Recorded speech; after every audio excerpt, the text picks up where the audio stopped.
Previously on Dragon Ball Z. I'll show you. Frieza? Of course, buffoon.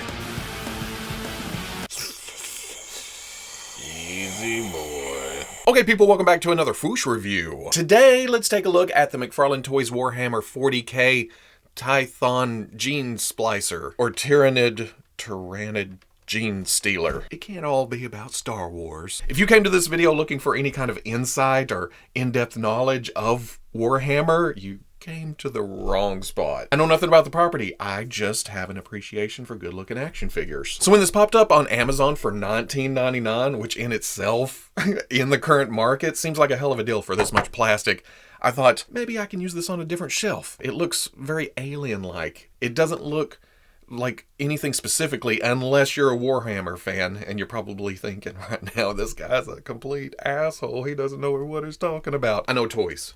That's what I'm looking for.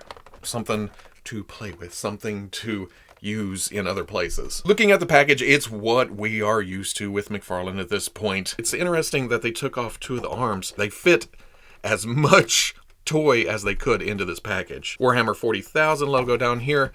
Artwork on the side. Have I seen this somewhere? On the back, pretty promotional shot of the figure. More artwork. Again, with the promo pic. Again, telling you what it is. On top, some window to let the light shine down into the package. On bottom, legalese. Barcode. But let's get this open. See what's going on here. Piece of tape holding it all together. We traveling? The flat disc stand. Logo peg. Bands out. I wonder if the arms are all the same. Does it matter which is which? Oh, longer claws, shorter claws. There's always one more hiding, two more hiding, three. The longer claws are on the top set of arms. Ball joint, got a socket right there. Oh, it went in. I was expecting more resistance than that. Doesn't want to come back out. That's cool. Uh-oh.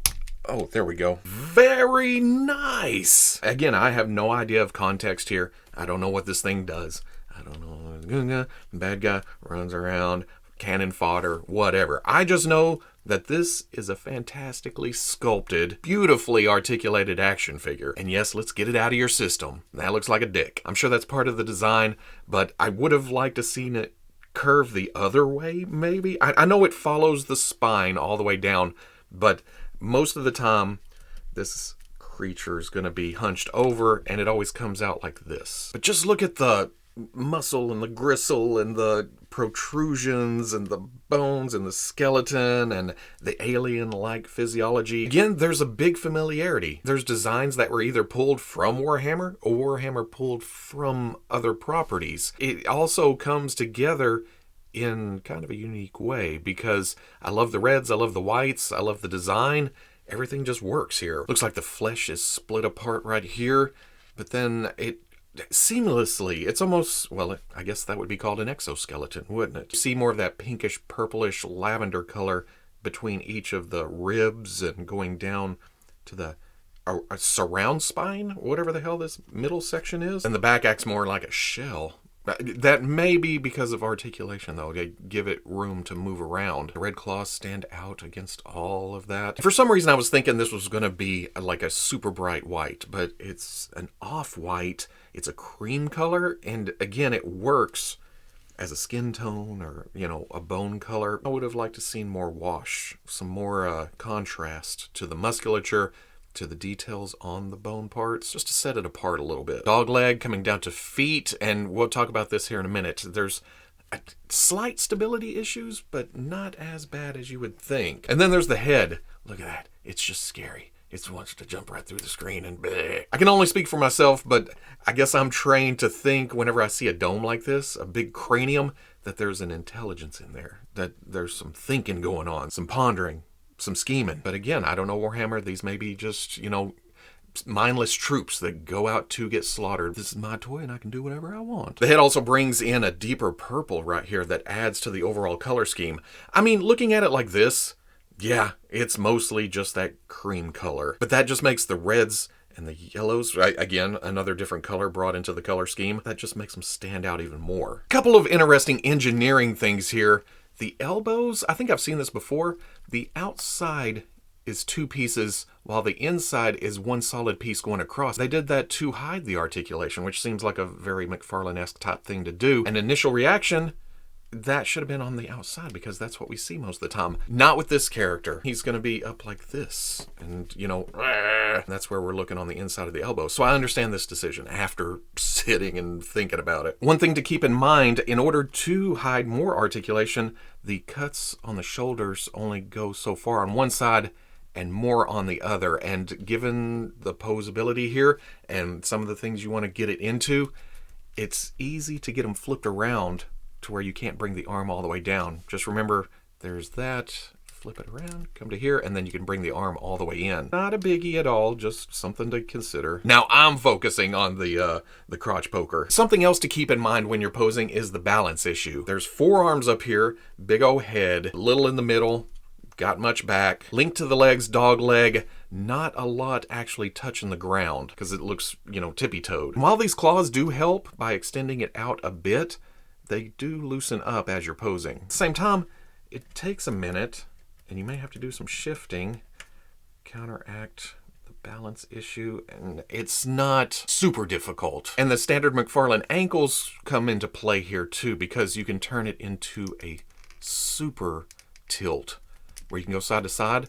That way you can always have this flat, which you're going to want to do. So if you put the leg back, you can still have it flat on the ground, and then just put it back to forward and back. Check this out, thigh swivel. One thing that I have noticed that does bug me is the lack of down. I guess natural position is to be crunched over, always looking up, but sometimes, you know, you want them to rear up. Going over articulation, there seems to be a dumbbell joint at the top of the neck because there's a shift back and a shift forward. All the way up and some down. Looking side to side and then rotation. Oh, I can see it right there. It is a dumbbell joint.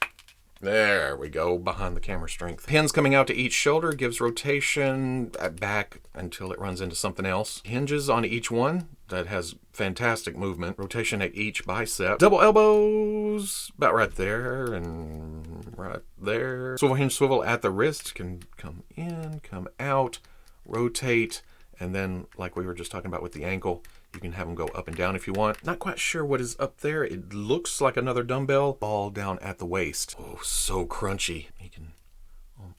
No arc back though. This is all in the way. Tilt, some tilt, rotation. Peg at the hip comes forward, all the way back. Hinges, shit, out. Better than Spider-Man. Swivel at the thigh, hidden by this piece coming up and over. Double knee will not straighten out. Again, it works into the whole thing, and I'm guessing that helps with the balance too. It keeps the center of gravity straight up and down, but it does go back to there. Swivel hinge swivel here, which will straighten out and then cranks forward. And again, if you bring it here, rotate here, come around, you can make it a side to side. Then there is a hinge at the toe. Standing as neutral as possible, which looks weird.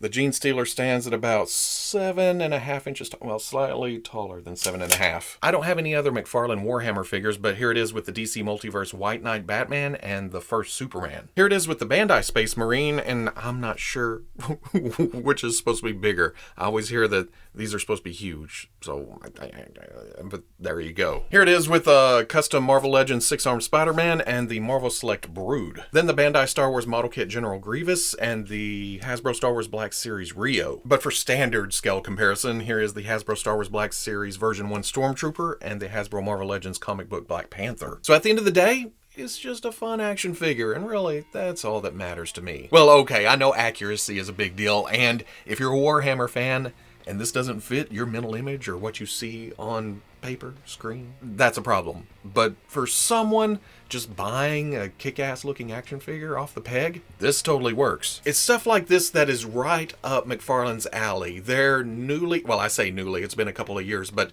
their newly adopted articulation scheme works perfectly for things like this. When it's jammed into a human type character, you can see it. The ball type joints at the ankles, at the wrists, the rubber overlays. But for something that's crouched over, clawed up, alien looking, carapace, exoskeleton type situation, yeah, you don't even notice that stuff. I just posted this on Instagram and somebody mentioned that it could be used as a white Martian in the DC universe. For me, I'll probably use them on the X-Men shelf or in those kind of action shots, dioramas, because they're always going out into space. The Shi'ar and the Brood, especially the Brood. It comes back around. This could be like a neighboring race to the Brood. My first reaction is to always try to jam it into the Star Wars universe somewhere, but I think, well, I can't say that, especially considering some of the stuff we've gotten in recent years. I was going to say this seems too realistic, too gruesome, too horror instead of sci-fi, but I could probably fit it somewhere. In my brain, though, this is more comic booky. This skews more towards, you know, superheroes and mutant powers and alien invasions. Or if you have a Warhammer shelf, you could put it there too, if you really, really want to. That looks so bad, it's in there. If you enjoyed the review, comment, like, subscribe. Much love to the plus if you're interested in seeing videos early or in a position to help out the channel. Patreon.com. But wherever you may be watching this, I'll always catch you on the Fwoosh. Now that I'm looking more, wasn't there a Savage Land Mutates or something? Maybe not the arms, but the head? The tongue? What am I thinking of? I guess you could use this as a Morlock too. Basically, if you bought it, you can do whatever the hell you want with it. If it makes you happy, go for it.